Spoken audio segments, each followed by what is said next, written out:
Murder Mubarak is so convoluted. As soon as you start going down one lane and you're like, okay, for sure this is the killer. That's the point, it flips on its head and you're like, oh. And you're going in completely the opposite direction. Pankaj Tripathi is an actor who comes onto a set with an open mind. He reminds you of Irfan Khan. In what sense? After this film comes out, I'll probably lose all my club memberships, so let's avoid naming them. You had a chief assistant who was saying the action and the cut. You had another person. Chief assistant won't say cut. Who was the person Wouldn't right next dare to you? say cut. Okay. Only Not Dimple, cut, only only the action? Dimple once in a while shouts cut for some strange reason when she's not shooting. You know, if you come in with a plan, I don't know, it sort of loses the truth. So I just like to see what will sort of emanate out of all of us sort of just banging into each other and creating for that day. Who's the murderer in Murder Mubarak? Director Homi Adajania, thank you so much for your time firstly. It's your work day and I've spent about 4 or 5 hours on your set, Murder Mubarak, since afternoon. You've been here since morning? I've been here since 5 o'clock in the morning every day. Crazy. Yes. Crazy. What was the day like? What was the shoot like? And I have to also mention right here, you're the most generous director I've ever met in my life to be explaining everything that's going on in your set. So do that for us, because by the time people are watching this interview, they will have probably seen the film already. Okay. Murder Mubarak. Okay. So I'll tell you how my day starts. Yeah. So I wake up very early.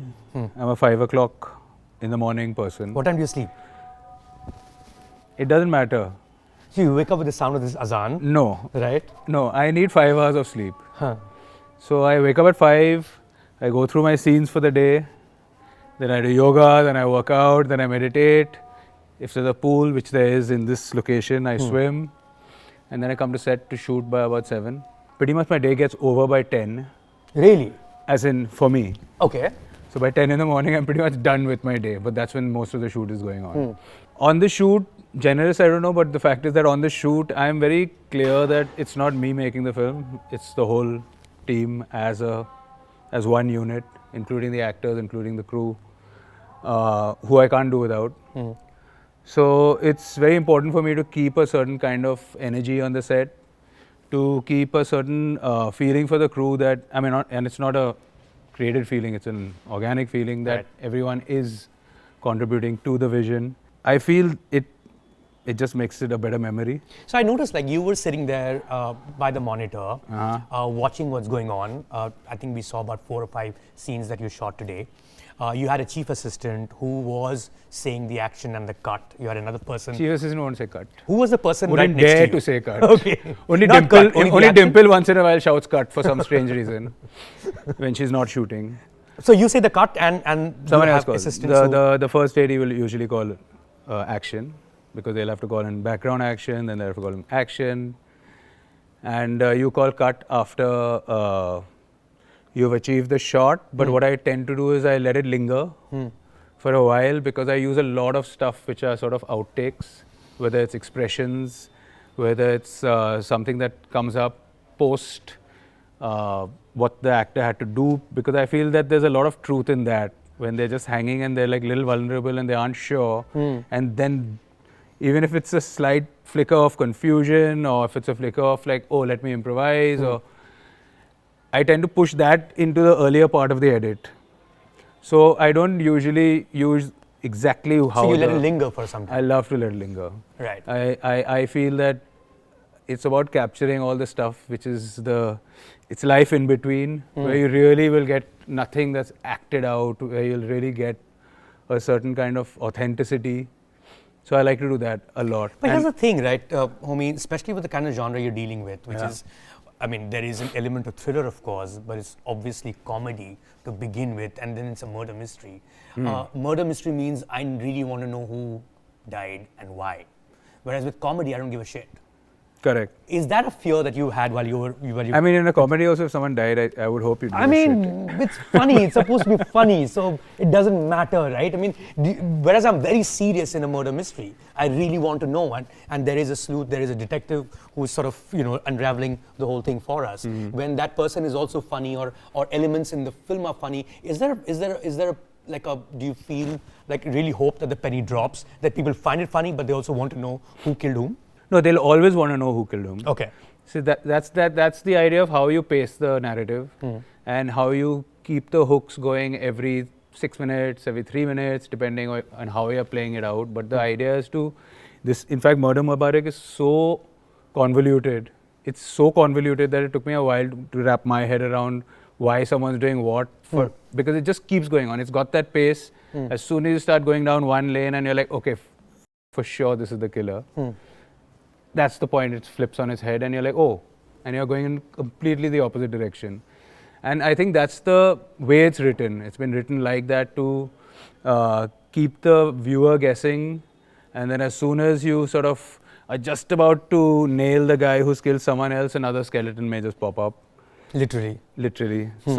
So I mean, that is the whole pattern and style of how it's been written. In terms of shooting it like a thriller, I don't want to do that because I feel that's the very obvious way to go. What it is it is also on the backdrop of this very elite club. So it's a pretty caustic look at and a bit of tongue-in-cheek sort of look at this very rich oasis that exists in the middle of Delhi. But when you finally realize it's not an oasis, it's a prison for these extremely elite, deluded people.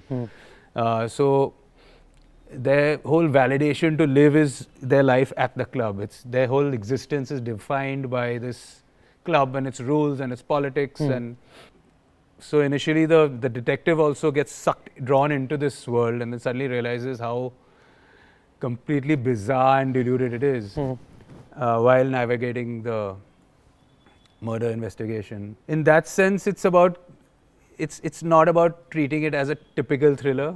So it is a pretty offbeat.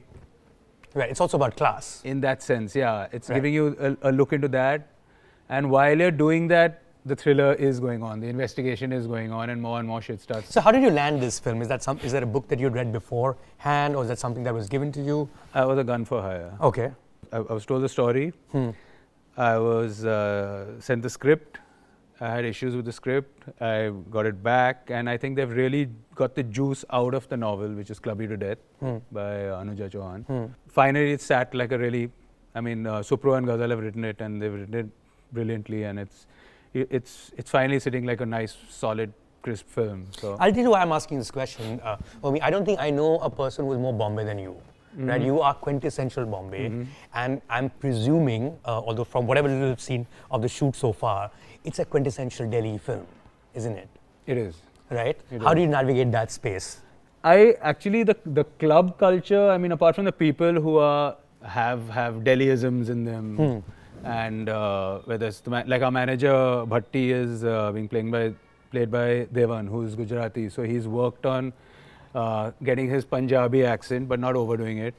But he had to drop the Gujarati accent. So we've got, in that sense, we've kept it Delhi. As in the way the people speak, the references they make, to places politics in Delhi, perhaps. the politics. Right. So all that. But apart from that, club culture is club culture everywhere. It is exactly like this. And I've had the honor, the fortune and the privilege of being a member of a couple of these clubs. Okay, which are these?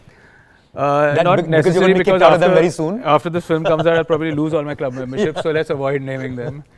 Let's not name Bombay Gym, let's not name Wellington Club. Something like that. Yeah. So, so I'm very familiar with the whole thing. I used to play rugby for the Bombay Gym, so I grew up there, and I've seen, it doesn't exist the way we are putting it out there, but if you just sort of take a microscope or just look at a specific segment of this club culture, it is what the club in Murder Mubarak is all about. Right, including elections and elections, politics how their politics are more important than the politics of the country, how they're just insulated and they live, breathe and eat and drink and apart from sleep in these clubs. Their lives revolve around these clubs. They don't really spend much time outside this kind of existence. Is that what drew you to the script? The fact that you can explore this culture that you've seen rather closely? No, what drew me to the script is that I'm always extremely, if you've seen any of my stuff, I'm extremely intrigued by how messed up human beings People can be. are, right. And that mental scape and playing with that whole, just where people can go to depending on how they've been nurtured and their hardwiring. And for me, I get fascinated by that. And in Murder Mubarak, each character is just absolutely brilliantly etched out and very different from the other. The 6 main characters who are major suspects in the whole thing are very different from each other, but are so colorful and rich in their characters. So for me, that was very exciting to now play with all those layers, and now when they collide, what does that materialize into? I mean, that's true. That would be true for practically all the films that you've done as a director, Homi. Like your first film being Cyrus, that you then followed up with Cocktail, and then there's Finding Fanny. First is English, second is a hardcore Bollywood commercial film, the third one is again in English, the next one is of course in Hindi, Angrezi medium. Would it be fair to say... I preferred Hindi medium though. Yeah. Way better movie, yeah. Well, I mean... For me. Right. But as a filmmaker, as a content creator, do you see yourself alternating between what would be niche and what would be hardcore commercial? Like literally being Cyrus, then Cocktail, and then Finding Fanny. No, Mayank, I don't think I've ever looked at it like that. No? I just, if I find a story to tell and it excites me to tell it, and I'm free at that time, I tell it. And that's exactly, I mean, this one I just came off, I'm breaking my record because I normally take 3 years, 4 years between gigs. And I've just come off a web series, which we won't discuss since it's for another, it's not for... Platform.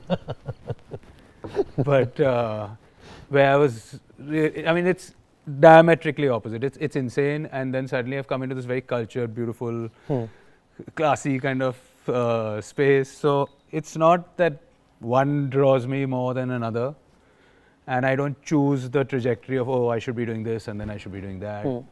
It's very instinctive. I think it's just the way I direct also is extremely instinctive. I don't come pre-planned at all.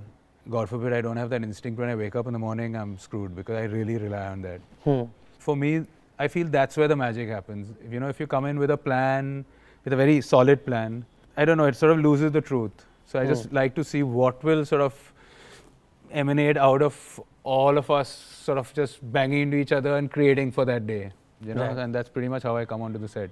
I mean, interesting you say that because while you were at work during shoot, you showed us some of the footage, and one of the things that you mentioned, I thought I must ask you to sort of elaborate that in detail, is about Pankaj Tripathi as an actor, and the fact that he is genuinely one of those who comes onto a set with an open mind and gets into the character, and that you said he reminds you of Irfan Khan. In what sense? Well, first let's go on to how he comes into the set. The Irfan thing. The thing with Pankaj is that he is extremely, he works a lot on the lines. I think like me also, he's a bit of a goldfish. He can't remember. So he has to definitely, he gets the lines in, he gets them under his skin, and then he just forgets about the whole thing. So when he comes in, it's somewhere there. And then he will just bounce off what you've given him. He's extremely sensitive to his surroundings when he walks onto a set. We usually have a discussion about the mahal, the way he thought it may have been, but now it's like this. But he'll immerse straight into it. He won't overanalyze it. And, I mean, any actor worth their salt, I don't think should ever have a sort of predisposed idea of how a scene should play out or how it will play out. I mean, as soon as you start getting into that, I think that's when the false beats start showing. So he will come in pretty naked in that sense, knowing what has to be conveyed in the scene. And he's known to make up lines too. Oh, and phenomenal lines. He's got a great sense of humor because he's got a very unique way he sort of looks at life.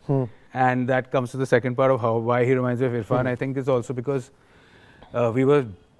as people, we were diametrically opposite. I mean, just where we've come from. And still our cores were so solidly similar, and that's why we had a beautiful friendship, which we celebrated. And I feel, in that sense, he reminds me of Pankaj a lot. Because, after rap, we spent a lot of time together, and I talk to him, and he tells me about his village and where he came from and his childhood. And it's extremely different to my childhood or me living in Lakshadweep and when he moved to Bombay. And so we talk about all these things, but I think on a very core level, it's the similarity is that we're so different as people, but so similar when it just comes to our core values or the way we look at life, or whether it's the trivialities of life, the superficialities of life, which we all engage in, but we have that ability to just step out and watch it and have a laugh from outside. I feel that's where the similarity is. Final question, Homi. Who's the murderer in Murder Mubarak? Netflix. Netflix is the murderer. Why? Why? I can't explain everything to you, dude. I'm supposed to read between the lines. Thank you so much, Homi. Thank you, Looking forward to man. the film. Thank you. Catch you Thanks, soon. buddy. See you. Subscribe to Midday India. Get direct notifications on all our videos by clicking on the bell icon.